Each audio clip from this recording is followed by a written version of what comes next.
Welcome to the ASTRALX Deep Dive with Solarian Zephyr. And Lunaria Selene. We bridge celestial wisdom, aiming to unlock your modern path. Discovering guiding starlight insights and exploring powerful cosmic energies. How do planetary transits shape your story today? Today, we're diving deep, really deep, into a very specific celestial blueprint for 2025. We're drawing from excerpts of the source material, The Golden Bull King, 2025 Astrological Journey. That's right. In this deep dive, it's really custom tailored for you, but only if you identify with a particular astrological archetype. The Golden Bull King. And who is that exactly? This is someone who holds that radiant creative sovereignty of a Leo sun, the Solar Monarch. But it's fused with the unyielding strength and sensual mastery of a Taurus Rising, the Earth-Shaker. Leo fire and Taurus earth. Got it. So the mission here, according to these sources, is exploring how the intense planetary vibes of 2025 are uniquely calling this archetype, you, to a pretty profound task, building eternal kingdoms. Exactly. And it's not just a metaphor. The sources are clear. It's about where your Leo majesty, that fire, meets your Taurus fertile soil. It's about transforming vision into something solid, tangible, lasting. The alchemy of fire and earth in action. Makes sense. That's a potent combination, definitely. And the sources get very specific about the cosmic forces at play for you in 2025. Let's start with a big one. Pluto in Aquarius. It's traveling through your 9th house. Pluto in the 9th. The source uses some really evocative language here, doesn't it? Calling this influence cosmic lightning. Cosmic lightning, yeah. For you, it's described as triggering a kind of quantum entanglement with revolutionary philosophies. Okay, so the 9th house, that's traditionally higher learning, belief systems, maybe long-distance travel, connecting with other cultures. Right, it's where you expand your worldview, how you understand truth. So the source suggests that with Pluto, the planet of deep transformation and power right there, your fundamental beliefs are undergoing a rather ruthless evolution. Ruthless? That sounds intense. What do they mean by that? Well, it implies that any outdated dogmas or limiting philosophies you're holding on to, they're likely to be challenged, maybe even shattered. Pluto's energy is stripping away what doesn't serve you anymore. To allow more universal truths. Or maybe more radical ones to emerge. Exactly. It's a deep cleanse, really, of your intellectual and spiritual foundations. So it's not just a gentle nudge, it's a real shakeup, making you question what you thought you knew about the world, about your place in it, specifically through that lens of knowledge or maybe different cultural views. Precisely. Okay, next up, the source highlights Saturn in Pisces. And this one is grounding itself within your 4th house. The 4th house, that's deep stuff. Home, family, your roots, ancestry, your emotional bedrock, basically. And you've got Saturn there, structure, discipline, boundaries, but it's in Pisces, which is often about, dissolving boundaries, the subconscious healing. So the source description, Saturn's tectonic boundaries colliding with Neptune's ancestral oceans. That really captures the tension, doesn't it? Structure meets the formless depths of lineage. It does. What's fascinating is the blend. Saturn wants to build, define. Pisces and its ruler Neptune, they explore the unseen realms, family history, collective memory. The source sees his transit as a very clear, very powerful call to heal generational wounds. Those patterns, the burdens may be passed down through family. Exactly. But it's not just about facing them to get stuck. It's about using Saturn's strength to build truly unshakable emotional foundations, right there, at your roots. So solidifying your inner base by actually confronting the past. Precisely. It's challenging work, no doubt, but the source suggests it offers incredible emotional security once you address it. Okay, now Jupiter, the planet of expansion, blessings. It takes you on a bit of a 2-part journey in 2025, according to the source. How so? It starts by igniting your 5th house. That lasts until around May. The 5th house. Creativity, passion projects, self-expression, romance, joy. Fun stuff. The source calls Jupiter here a creative supernova for you, the Golden Bull King. A supernova. Yeah, that implies this huge burst of brilliant, expansive energy pouring right into your creative outlets. It's a time for, bold self-expression, really putting energy into things that light you up and showcase that Leo flair. Okay, sounds amazing. But you said 2 parts. What happens then? Right, so the source notes a shift.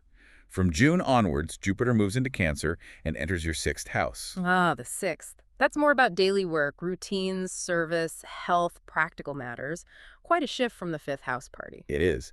As Jupiter moves from that fiery, expressive 5th to the watery, nurturing 6th, the source says that expansive energy grounds itself. It becomes what's termed Devotional craftsmanship. Devotional craftsmanship. That's a beautiful phrase. What exactly does the source mean by that for this archetype? It suggests that your daily work, even the mundane stuff, it becomes imbued with sacred purpose. Your routines aren't just tasks, they become rituals almost. So finding the divine, the meaning, the expansion within the practical day-to-day stuff, like your job or acts of service. Exactly. Bringing that Jupiterian abundance and creativity into the details, turning ordinary labor into sacred artistry. So that creative burst from early 2025 gets woven into your daily life, finding practical, even sacred expression later in the year. That's a really powerful transition. Absolutely.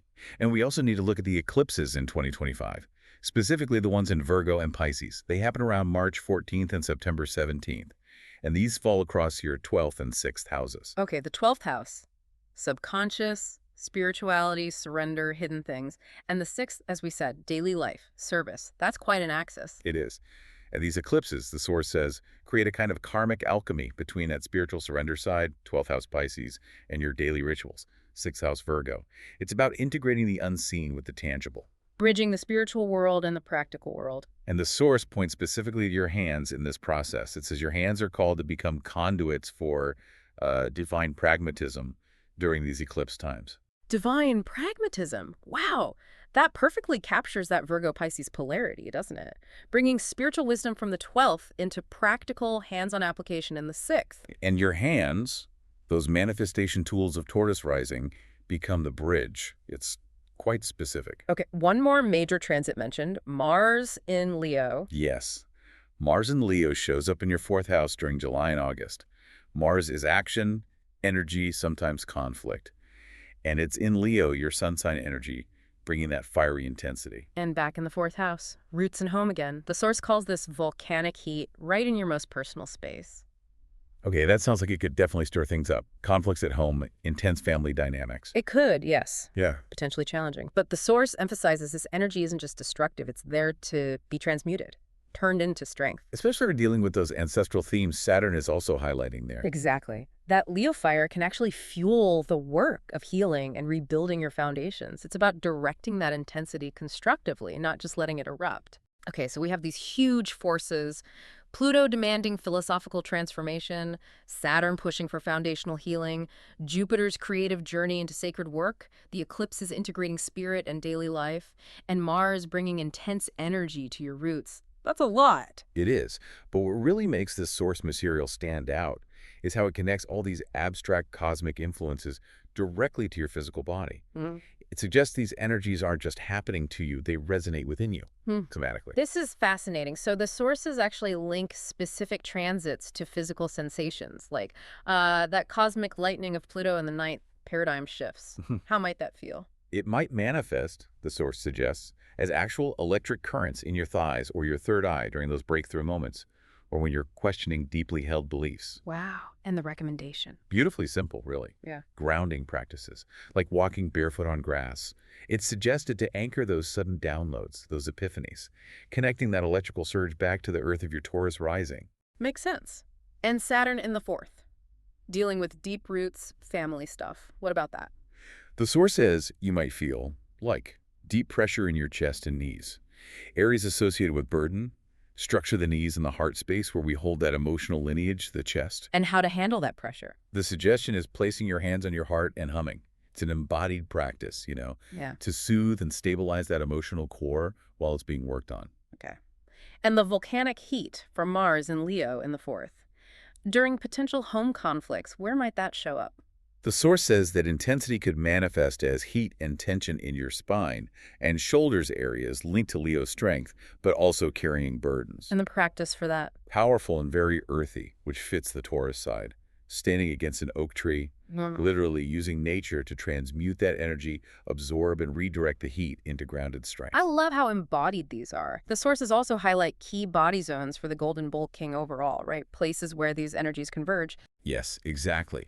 The spine for Leo's courage and regality, the hands for Taurus's practical manifestation power, and the throat for royal command, that voice that roars or speaks truth. So paying attention to sensations or strength in those specific areas, spine, hands, throat can be like an inner compass throughout the year. It's a reminder that it's not just celestial mechanics happening out there. It's about how the cosmos interacts with your physical vessel, right here. The source material also draws some powerful connections between this archetype and figures from history and culture to give you a sense of lineage. Right, they're not saying you are these people, but that they embodied aspects of this Leo-Sun-Taurus rising fusion that you can connect with, like William Shakespeare. Exactly. Think about his work. That blend of rich, sensual, grounded language, very Taurus rising with the dramatic flair, the regal themes, the profound self-expression of Leo's sun. He etched eternal truths using earthly words. Capturing universal human experience. Or Orson Welles. Oh, yes. Someone with that commanding, iconic presence, the Taurus rising physical gravitas, combined with this immense creative vision and the audacity to reshape his medium. Leo's sun creative command. He made those earth-shattering films that left such a mark. They both really show taking powerful inner vision and making it undeniably real in the world. That connection to legacy is so strong in the source material. There's that quote for you, the Golden Bull King. Your roar sculpts mountains, your patience births civilizations. Wow, that captures it perfectly. The sheer creative force of Leo combined with the endurance, the building power of Taurus. Culturally, the source likens your essence to strategic sovereignty meeting primal honor. They draw parallels like the grounded, family-focused strategic power of Vito Corleone in The Godfather. Meeting the honorable territorial warrior spirit of Maximus in Gladiator, the king protecting his domain with ancient strength. Yeah, I can see that. Cinematically, it's described as the lavish, grounded grandeur of, say, Barry Lyndon, fused with the deep territorial devotion of Dances with Wolves. One embodying that regal aesthetic and the slow build, the other that fierce connection to land and community, and musically. The source points to the deep, resonant, earthly gravitas of someone like Leonard Cohen, specifically mentioning "You Want It Darker," meeting the triumphant, regal, life-affirming energy of Elton John, like in Circle of Life. The profound depth meets the bold light. These examples really ground the archetype, don't they? Showing it's not just abstract astrology, but a powerful way of being that's shown up throughout history. A lineage of manifestation and command you can tap into. And the sources don't just leave you with analysis. They offer an interactive journey, specific steps described as a blueprint for forging your eternal throne throughout 2025. It's broken down into phases. Okay, let's hear about those. The first phase. It's called Roots in Revelation, covering January to May. This links back to those powerful Pluto and Saturn transits we talked about, the beliefs and the roots. And it comes with a reflection question. Yes. It prompts you to ask, what inherited belief, thinking Pluto 9th, maybe Saturn 4th, limits my reign? What truth must I plant like a sacred seed?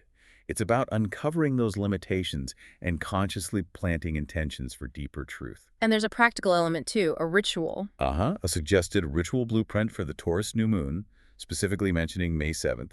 It's called the Crown and Soil Anointing. Crown and soil anointing. Sounds intriguing. It involves burying a golden coin under an oak tree, very Taurus, very grounded, pouring red wine, and chanting something about roots drinking wisdom and crowns commanding stars. It's a symbolic act to really merge your earthly foundation with your regal potential. And an embodiment exercise for this phase. Yes, the Bull King stance. You stand feet wide, hands on hips, inhale deeply, drawing earth energy up through your legs. Then on the exhale, you give this powerful roar, I hold, flexing your muscles, feeling that Taurus stability anchoring your Leo fire. It's about physicalizing that grounded power. I hold. Powerful. Okay, the second phase. Eclipse Sanctuary, which spans March to September, focused around those Virgo-Pisces eclipses. The reflection here shifts. Where do daily routines, 6th house, starve my spirit, 12th house? What sacred structure must I build? Addressing that balance between the practical and the spiritual we discussed. So what's the ritual here? The source offers a ritual of the golden scythe, suggested around the Virgo full moon on August 19th. Golden scythe. It involves mindfully harvesting some weed or grass, weaving it maybe with protective herbs like rosemary, perhaps adding stones like citrine, and then hanging it above your workspace. The accompanying chant is about labor sanctifying dreams, turning everyday work into sacred action. Making the mundane sacred, and the embodiment for this. It's the 6th, 12th house breath, a deep, cleansing, almost scrubbing kind of inhale, think Virgo purifying, followed by a wide-armed exhale, like Pisces surrendering into the vastness, whispering about building altars in ordinary moments. It's a breath practice to integrate spirit into the everyday. Nice. And the final phase? Creative dominion. running from June to December. This aligns with Jupiter moving into Cancer in your 6th house, really emphasizing work and creation. The reflection question is, how can my work, 6th house, become a temple? Where must discipline liberate passion? Bringing together that devotional craftsmanship idea, is there a ritual for this one too? Yes, a ritual blueprint for the Leo new moon on August 4th, the Lion's Forge ceremony. Lion's Forge, I like it. This involves anointing your creative tools, whatever you use, pens, brushes, keyboard, hammer with sacred oil like cedar, placing them around a candle, and then roaring over them. Roaring over your tools, that's very Leo. Totally. The chant is about your hands shaping destiny and your heart igniting the clay, or whatever your medium is. It's about infusing your instruments of creation with your vital force, that Leo fire, and your Taurus crafting power. And the embodiment. Art hand alchemy. You place one hand over your heart, connecting with your Leo purpose and passion. The other hand goes on your creative project. You breathe golden light from your heart into your hands, feeling your deepest purpose fuse directly with the action you're taking to manifest it. Feeling purpose fuse with action. Wow. These practices, as detailed in the source, they really seem designed for active engagement, don't they? Not just passively letting the stars happen to you. Absolutely. It's about co-creation. So, with all these forces, these potential actions, what does this all mean for your potential destiny in 2025? The sources actually outline 3 potential timelines, don't they? 3 kingdoms of destiny available to you. Yes, they do. The first positive path is the Architect of Realms. This path emerges if you actively embrace the transformations Pluto is bringing in the 9th house and really channel that sacred work energy of Jupiter in the 6th. So the architect, what might that look like? You might pioneer significant reforms, maybe in education or land use, applying those revolutionary insights with practical skill. Your daily work becomes more than a job. It's the building blocks of a lasting structure. You might found sustainable communities, perhaps, or artisanal empires rooted in strong ethics. And the outcome described for this path? Cultural landmarks bearing your influence. A kind of dynastic wealth, but one rooted in ethics, not just profit. The key choice here, the source says, is consistently grounding your grand vision in real, actionable steps, making it happen. Okay, Architect of Realms, what's the second positive path? The Warrior Poet. This path emerges from mastering the challenges of the eclipses on that 6th-12th axis and integrating the intense energy of Mars back in the 4th house. The Warrior Poet, how does that manifest? You'd be navigating that delicate balance between the spiritual and the practical, the seen and unseen. You might focus on healing and rebuilding your ancestral lands or your home base, transforming those roots into creative sanctuaries. And the outcomes? Deeply personal, resonant work. Maybe best-selling memoirs, powerful art drawn directly from your lineage, transforming past trauma or family history into fertile ground for new creation. The key choice for this path is honoring your roots, your history, but without letting them chain you down. Honoring without being chained. Got it. And then there's the path to avoid. Yes, the stagnant sovereign. This is described as the result of resisting the core calls of the year, resisting Saturn in the 4th, the call to heal roots, and resisting Pluto in the 9th, the call to transform beliefs. What happens if you resist? Well, the source suggests those unhealed family wounds can fester, leading to isolation. Stubbornly clinging to outdated beliefs under that Pluto pressure, that can lead to creative bankruptcy, feeling stuck, blocked. And the outcome of that path? It's depicted pretty grimly, actually. Financial stagnation because you resist change. Unexpressed rage building up inside. And a legacy that isn't built stone by stone, but actually erodes because of stubbornness and inaction. The source says the key choice leading there is mistaking comfortable inertia for genuine fulfillment. Exactly. Thinking good enough is actually good, when really it's stagnation. It's clear the source presents 2025 as a year of really significant potential, where conscious engagement using these practices can drastically shift your trajectory. Absolutely. Ultimately, the essence of 2025 for you, the golden bullkin archetype, it's captured in this powerful mantra from the source. I am the roar in the bedrock, the patient fury of 1,000 suns. My throne grows from sacred soil.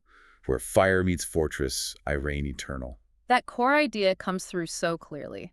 When the lion's heart beats in the bull's body, empires rise stone by golden stone. This deep dive really underscores that 2025 demands this potent integration, cosmic forces, ancestral healing, dedicated daily practice, and conscious creative manifestation. It's about building something that lasts. Which brings us to an important question for you to consider as you move forward from this deep dive. Given these starkly different potential outcomes described in the sources, becoming the architect of realms, or the warrior poet, versus slipping into the stagnant sovereign, how might actively engaging with those specific somatic exercises and ritual practices we discussed help you consciously steer your ship? How can they help you choose the path of empowered creation over stagnation? As our cosmic journey concludes, Dive deeper into your unique path. request your email audio reading now. Find the link in the description below. Explore episode resources and links. All details are waiting for you there. Ignite. Think. Become.